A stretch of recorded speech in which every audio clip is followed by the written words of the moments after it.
The 19th of July, 2025. A combined Ultra-French, Portuguese, and Sino-Dutch task force raids the largest hyper-pirate slave market known. They crush their enemies, and at first it will seem it will be a day to celebrate a great victory.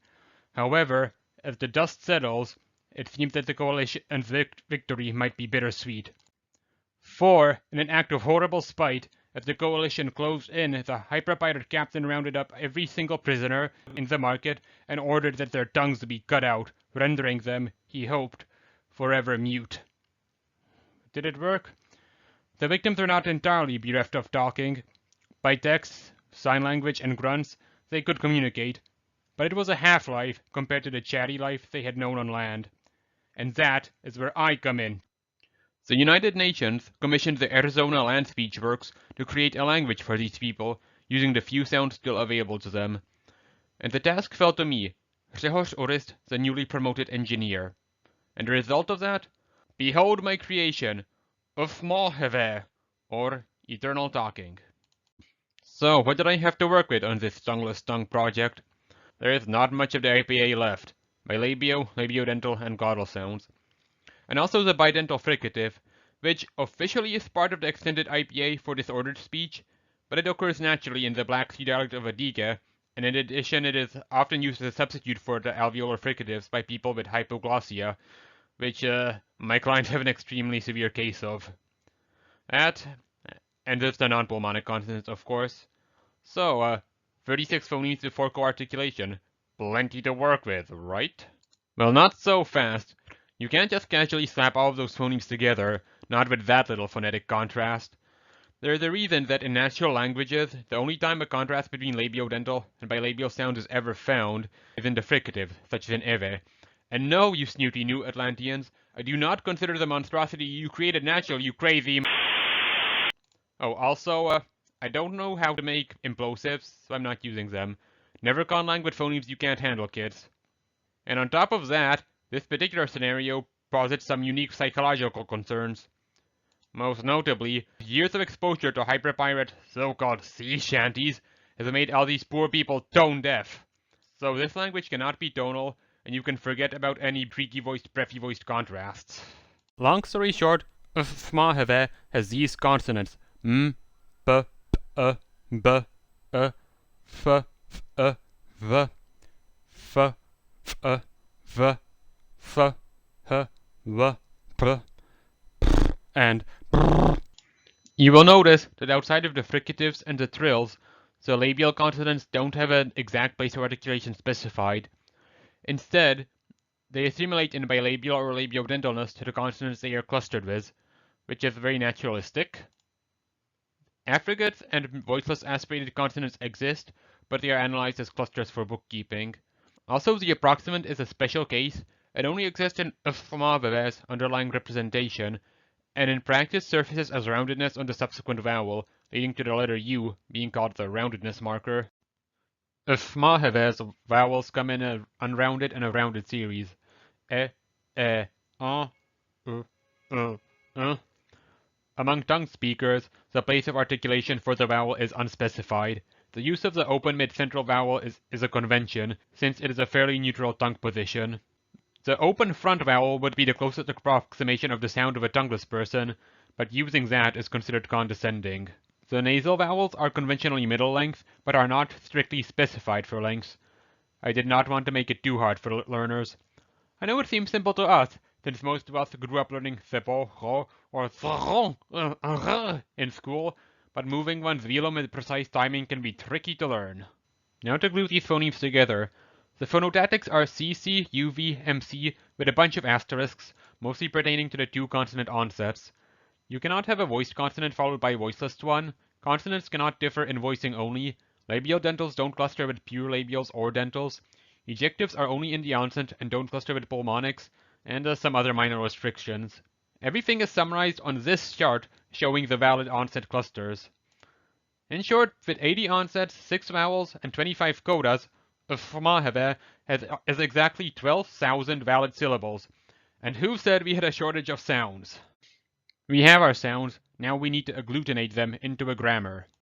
uesɸmẽhhevé takes a cue from Proto-Indo-European, meaning everything is a verb except when it's a preposition. Nouns and adjectives are special cases. Primitive verb roots are monosyllabic, like ffmẽ, meaning to slither.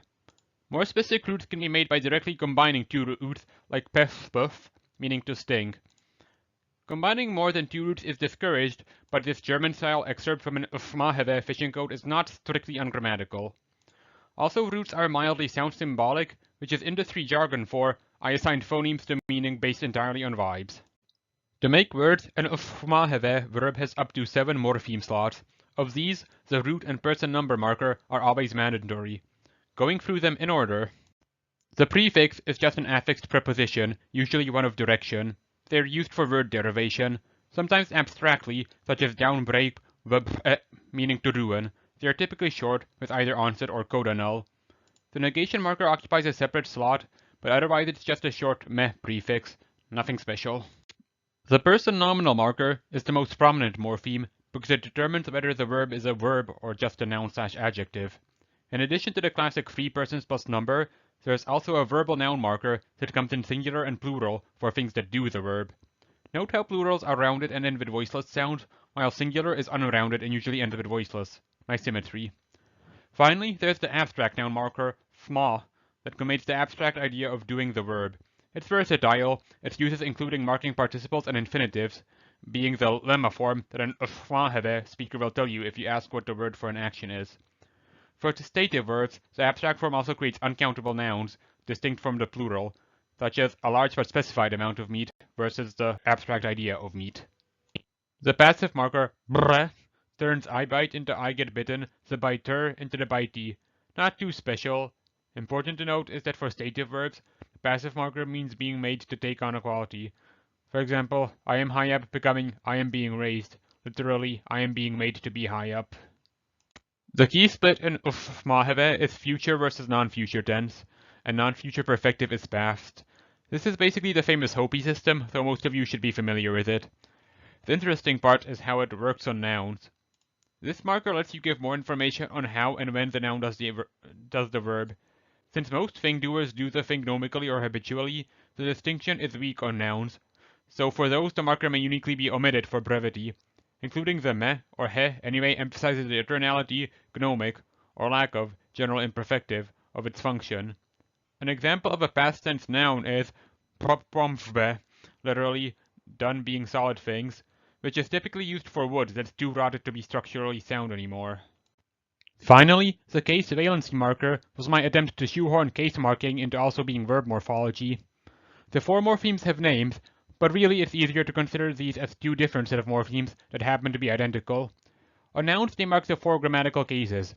Here I note that uesɸmẽhhevé has active-stative alignment. I think active-stative languages are toadspoggers. A thing to note is that the genitive marker, is very often used for what gets translated as adjective, but it is not fundamentally the obligatory adjective marker. Also, transitivity distinctions can correspond to lexical distinctions in other languages. For example, uesɸmẽhhevé, you traveled, versus uesɸmẽhhevé, you sent something out on a journey.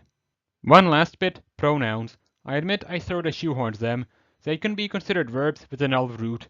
Despite using the verbal person number morphemes, they are treated as verbal nouns. This means they can, and almost always do, omit the tense aspect marker, outside rare stylistic choices in fiction. Some other odds and ends to address. uesɸmẽhhevé has SOV verb order. Adjectives precede what they modify, and they are not distinguished from adverbs. It uses a null copula, and it can be pro-drop. And that is everything. I will now proceed to prove the functionality of uesɸmẽhhevé by demonstrating a story reading from contemporary religious scripture about the Serpent of Eternity.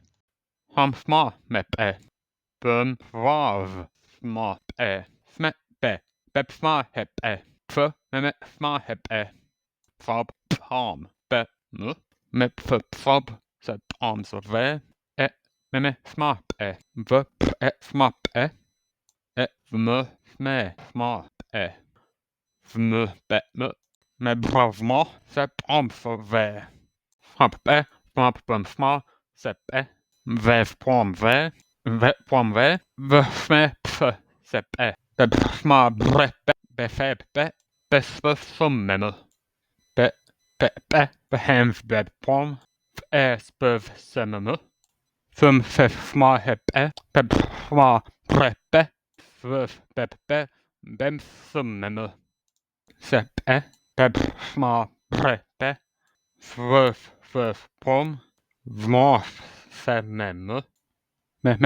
uesfmẽhhevé, uesfmẽhhevé, uesfmẽhhevé,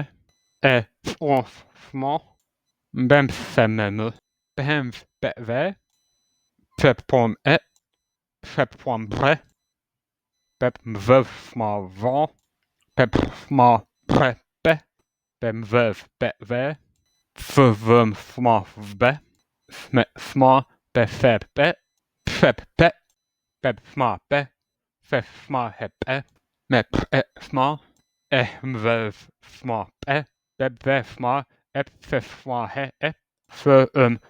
uesfmẽhhevé, uesfmẽhhevé, uesfmẽhhevé, And that's it. Thank you for listening. Next time I Conlang, I need to watch the consonant clusters. So glad Clipchamp lets you record audio in software. Overall though, I like how well I made the tongueless tongue sound, with only slightly dubious phonetic practice.